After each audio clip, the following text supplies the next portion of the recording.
มาที่ข่าวของคนนี้นะคะน้องใบเตยอาสยามนะคะ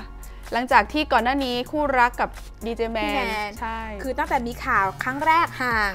แล้วกลับมาสวีทหวานพาไปเที่ยวเชียงใหม่ใช่แล้วจากนั้นไม่นานก็บอกว่าห่างอีกคู่นี้คือเหมือนจะมีข่าวว่าเหมือนห่างๆหวานๆสลับกันไปอยู่เรื่อยๆซึ่งสาเหตุที่เกิดต้องห่างเพราะว่าเธอเหมือนแบบพี่แมนหึงแล้วก็ห่วงมากเกินไปกับการที่เป็นห่วงว่าเธอแต่งตัวเซ็กซี่มากซึ่งที่ผ่านมาเธอก็พยายามจะปรับตัวนะแต่งชุดให้รัดกุมมากขึ้นเพื่อเอาใจแฟนแต่เหมือนบางทีมันก็เหมือนสูญเสียความเป็นตัวของตัวเองไปบางจนใช่ใบเตยหรือเปล่าเพราะสไตล์ของเธออะนุ่งสั้นเป็นสาวเซ็กซี่แต่เพื่อเอาใจแฟนก็ต้องแต่งตัวให้รัดกุมมากขึ้นจนมาเจอล่าสุดไงที่พี่แมนทักเธอไงทำไมหนูแต่งตัวโป๊โดนแฟนทักอย่างนี้ก็เลยแบบโหทำไมทักกันขนาดนี้ก็เข้าใจนะพี่แมนเหมือนเขาก็ไม่อยากให้แฟนตัวเองแต่งตัวเซ็กซี่ไม่อยากให้ผู้ชายคนอื่นมองแฟนตัวเองมากอะไรอย่างเงี้ยก็เป็นห่วงด้วยแหละแต่สาวใบเตยเธอก็เหมือนแบบพอโดนจี้เยอะใช่ก็เลยแบบเฮ้ยเรากลับไปทบทวนความสัมพันธ์ไปทบทวนความรู้สึกตัวเองดีไหมว่ายังไงเพราะว่าบางทีโดนแบบทักบ่อยขนาดนี้มันก็รู้สึกว่าฉันทำดีที่สุดแล้วนะฉันทำดีที่สุดแล้วก็เหมือนมีช่วงหนึ่งที่ห่างกันไปถ้าสุดเธอก็บอกว่าถ้าถึงห่างกันไปถึงขั้นต้องเลิกกันเธอก็ไม่เสียใจสาวใบเตยบอกว่าเธอทำดีที่สุดแล้วใช่ห่างกันไปช่วงนั้นช่วงที่ห่างกันไปแล้วพี่แมนเราก็ไปเที่ยวนี่ค่ะเที่ยวป่าเที่ยวธรรมชาติไปค่ะ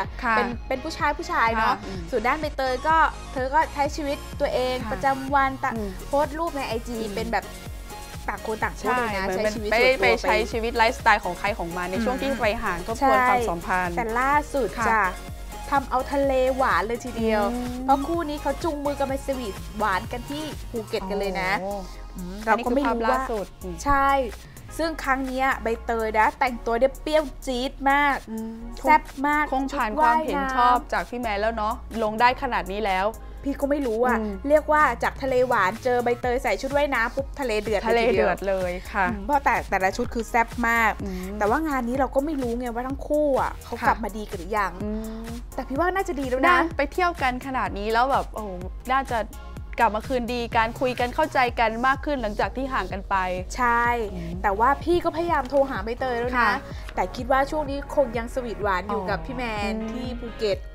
เราในโอกาสหน้าอาจจะได้ฟังเธออัปเดตอีกทีนึงว่ายังไงคงจะออกมาฟันธงว่าชัดเจนว่าอาจจะคง